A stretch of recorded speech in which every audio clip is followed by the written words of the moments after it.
James McAvoy please be nominated for an Oscar just for how many different personalities he can impersonate in this movie? Like, that'd be cool.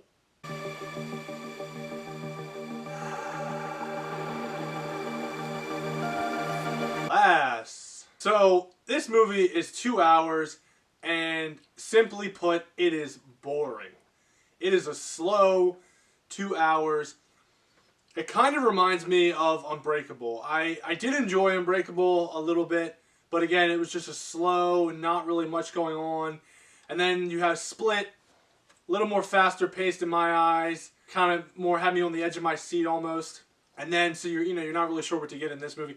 And then this movie comes, and it's just slow and, like I said, boring.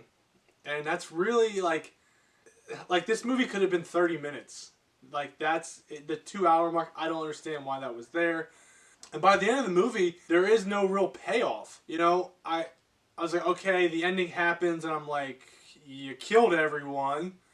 And I'm like, okay. And then the very last scene, Glass's mother, David's son, and James McAvoy's, whatever you want to call her, abductee, and they're sitting in the train station just waiting for people to discover that superheroes are real. I just thought that, like, why, like, and they're all, like, smiling and happy, but, like, it was just weird. I thought the ending sucked.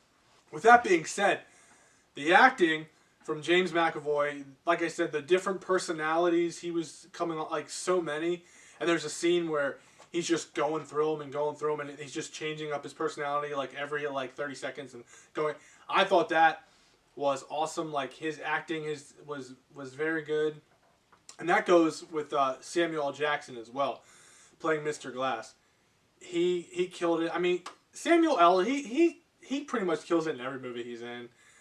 You know what you're gonna get out of him, and he nails it again. And I love his portrayal of this character. That being said, David Dunn, played by Bruce Willis. I'm not gonna say he was bad. He didn't really have many lines though. So he was okay, but his performance didn't stand out to me.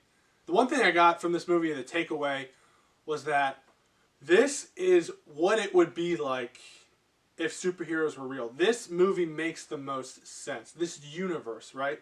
Because you're talking about the science behind it. You're talking about a guy whose bones are so fragile because of a disease, Mr. Glass. That makes sense. That can happen. I'm pretty sure that does exist. I don't know if it does, but it seems like it does.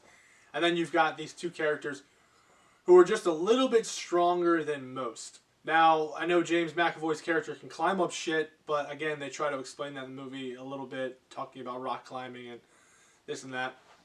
But this, like, if that went down, if there were people that have super strength, this is how it would go down. This is how superheroes would come about.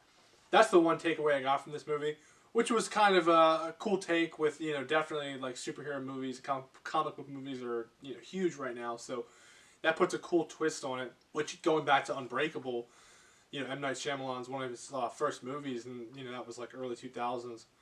So, yeah, he kind of, like, hit it before he even began to be something.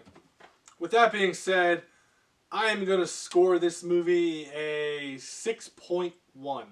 Not my favorite movie, very boring, very slow. The one positive, like I said, was the acting. That was good. Not much of a payoff, so I'm going to go with a 6.1 with this movie.